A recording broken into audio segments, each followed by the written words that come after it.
Hello and welcome back to another fantastic special edition of Five Things Friday, live from the NIFT offices with my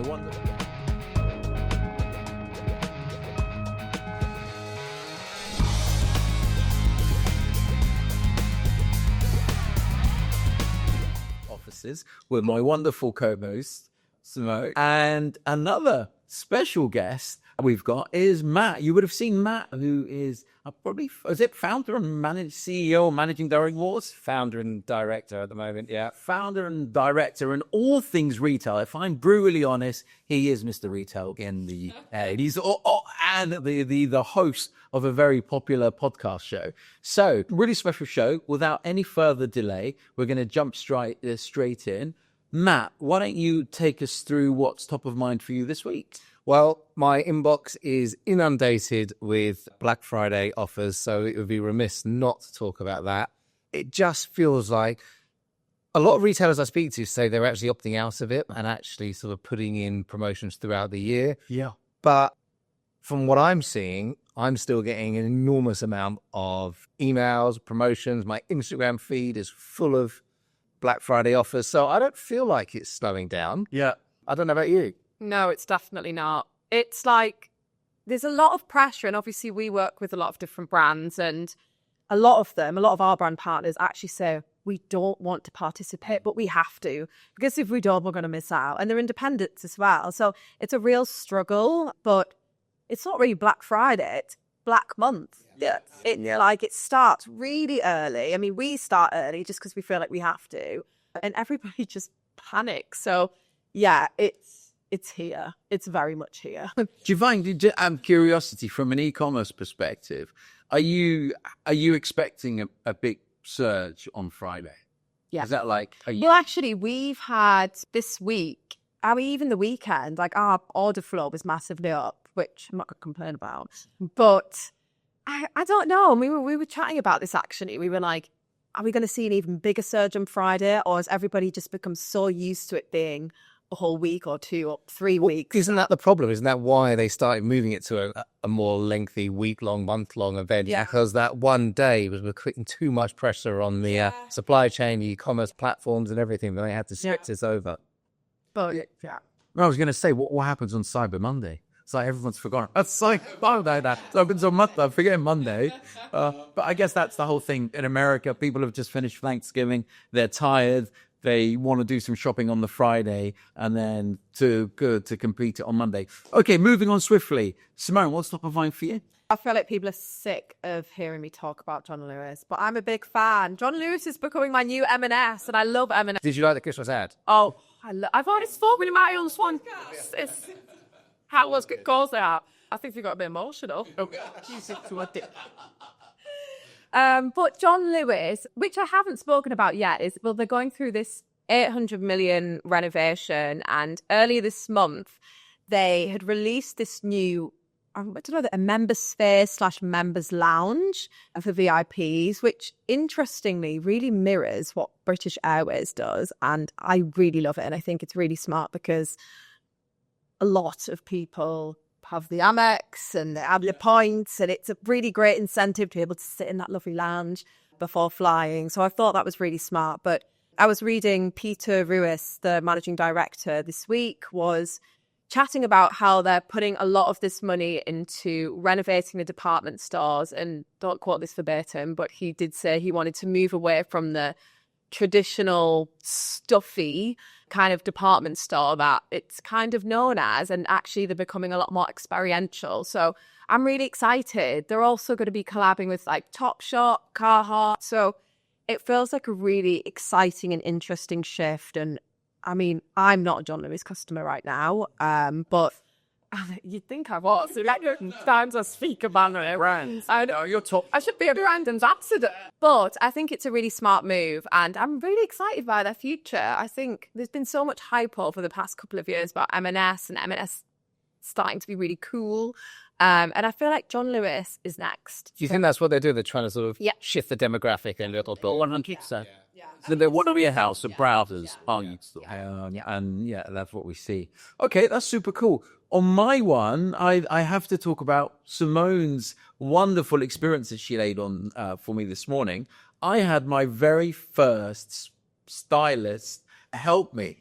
I don't mind admitting that, shopping may be a little bit challenging. And she had this awesome lady meet me at Aubin, just off Carnaby Street. Aubin is, and I'll share, you'll see some images as I'm talking now. Aubin's this fantastic quintessential British brand, big on Scottish wools. And as I was explaining, I normally would only buy one jumper, one roll neck. I ended up buying everything almost that she said that would look good. I was looking for some outfits for NRF because I love you talking me through it. A ton load of filming during the conference. But what was really lovely, and it just made me, and now there was dopamine there. And the dopamine was, oh my God, here's a color that I would never choose. Here's a jacket that I would never wear. And you put all that stuff together, you're going to, it's like, oh my God, I'm not wearing blue, and blue, which is my uniform. It's my safe space to wear that. And she pushed those boundaries. And so I definitely feel that why aren't retailers investing in this more, right? Why aren't they bringing that personal shopping assistant to people more? I don't know. Simone, this is your service that you provide. Yeah, I love it. And one of the reasons why I do love it is because I've chatted to so many men and women that really struggle with what to wear for work, especially when you're working for a corporate company. And a lot of the time I've heard women say, just actually really uninspired. And then feeling like they're dressed 20 years older than what they are because they don't know where else to shop. And they end up shopping at the same shops time and time again. But I think the interesting thing is I think there's such a stigma of personal shopping, and this is why I find it really interesting. I think a lot of people probably have the money to spend, but they think it's very, very expensive, or they think it's for celebrities or ultra high net worths or for red carpet events, and actually it's quite intimidating for them. I think they associate it with going into Selfridges, having a private room and spending £10,000, and actually it doesn't have to be like that. So one of my missions with NIFT is being able to embed that styling experience and do it online, do it in store, do it at home, and really to democratize the service. And what we have found is, particularly with men actually, is they really love the service. It's good to have that one-on-one with somebody and actually experiment and be educated on stuff that you would never think to wear, but they feel really good after. So I'm a huge fan. You'll see. I mean, and very intimating as well. She's top notch. Fantastic. I mean, obviously she comes from luxury, and the Marion is the stylist that I had, and so she has this heritage and Prada and all of this sort of fancy stuff. But I said to her, I'm not going to be spending, £1,000 on a jacket. So we met. I'm John Lewis and M&S guy. This is M&S.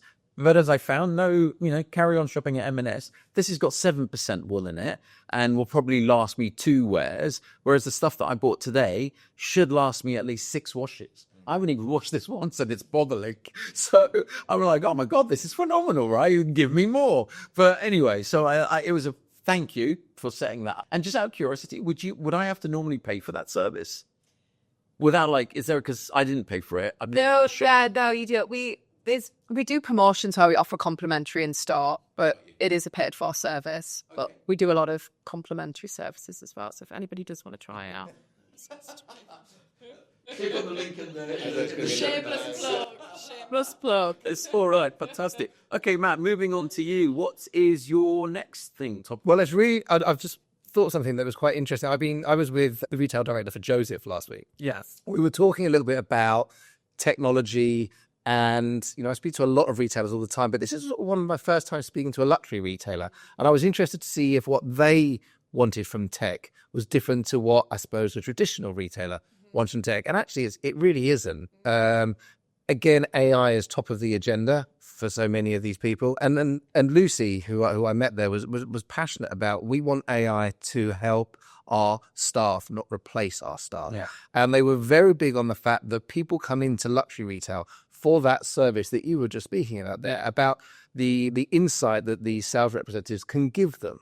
And that's why, although has been, a larger shift to online shopping when it comes to all levels of retail, the luxury retail market is still very, very big on bringing people into the store to have that time where they can give advice, they can dress you, they can match you. And so what they were looking to invest in around AI and other areas of technology was to free up their staff so that they could be more customer facing and having those conversations and giving that insight that you benefited from this morning. Yeah, and I just listening to you, I don't know how much of what I went through today it felt like liberation having someone there. I feel so stressed having to go and look at I just have no idea of what goes with what. And my wife doesn't watch this anyway, so I can talk.